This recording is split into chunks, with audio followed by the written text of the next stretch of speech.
ഉപദേശം കൊടുത്തു കേട്ടു. ഓ, അതിനു മുൻപ് അതവിടെ ഒന്ന് പറഞ്ഞു കഴിഞ്ഞു. എന്താ ഇനി അതിന്റെ പേരിൽ ഒരു അഡ്വൈസ് ഉണ്ടായിരിക്കും. നിങ്ങൾ എന്തിനാ ആവശ്യമില്ലാതെ ഞങ്ങളുടെ കാര്യത്തിൽ ഇടപെടുന്നത്? എന്നെയാണ് ആ കുട്ടിയുടെ അച്ഛൻ അതിനെ ഏൽപ്പിച്ചു തന്നിട്ട് പോയിരിക്കുന്നത്. I have some responsibility. ഞങ്ങൾക്കും കാര്യങ്ങളൊക്കെ തിരിച്ചറിയുന്നവരാ. അതെന്താ ടീച്ചർ ഓർക്കാത്തെ? നിങ്ങൾക്ക് തിരിച്ചറിവ് കൂടുതല, അവൾക്ക് തീരെ കുറവ്. എന്തിനാ കുട്ടിയെ കൂടി സ്പോയിൽ ചെയ്യുന്നത്? പാവാ അത്. എന്ത് സ്പോയിൽ ചെയ്യുന്ന നിങ്ങൾ ഈ പറയുന്നത്?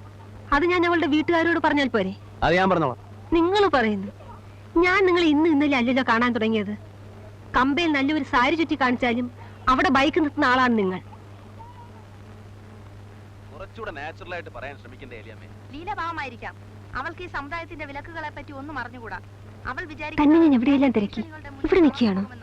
അപ്പൂട്ടിനുള്ളപ്പോൾ എനിക്കിങ്ങനെ പേടിയില്ല. അപ്പൂട്ടൻ പറയുന്നതെന്തും അനുസരിക്കാൻ ഞാൻ ഒരുക്കവുമാണ്. പോട്ടെ. ലീലയല്ല, ലീലയുടെ അച്ഛനാണ് മറുപടി പറയേണ്ടത്. ഞാൻ വിവാഹം കഴിക്കുന്നത് ഏത് പെൺകുട്ടിയായിരിക്കണമെന്ന് തീരുമാനിക്കാനുള്ള സ്വാതന്ത്ര്യം എനിക്കുണ്ട്. ഞാനത് എന്റെ വീട്ടുകാരോട് പറഞ്ഞു കഴിഞ്ഞു. കുഞ്ഞേ, ഞങ്ങൾ പാവങ്ങളാണ്. വാ, നമുക്ക് ഹോസ്റ്റലിൽ പോവാം.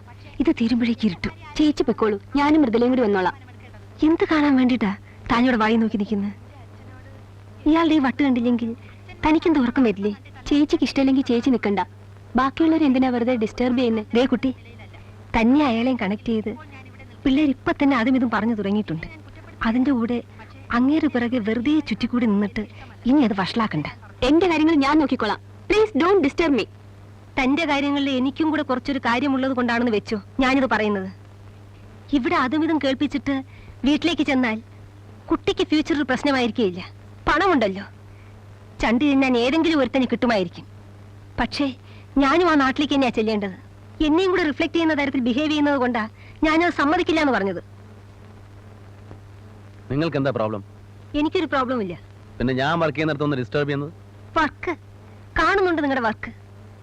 കുറെ വിഡ്ഢിപ്പെമ്പിള്ളേരെ നടുക്ക് ശ്രീകൃഷ്ണൻ കളിച്ചു നിൽക്കാൻ വേണ്ടിയിട്ടുള്ള ഓരോ അടവുകൾ, കോളേജിൽ നിന്നും ഫെസ്റ്റിവലിൽ നിന്നും ഒക്കെ പറഞ്ഞ് നിങ്ങൾ ഇത് എല്ലാ കൊല്ലവും വെച്ച് നടത്തുന്നത് ഞാൻ കാണുന്നതാ. അതിന്റെ കൾമിനേഷനും എനിക്കറിയാം, എല്ലാവർക്കും അറിയാം.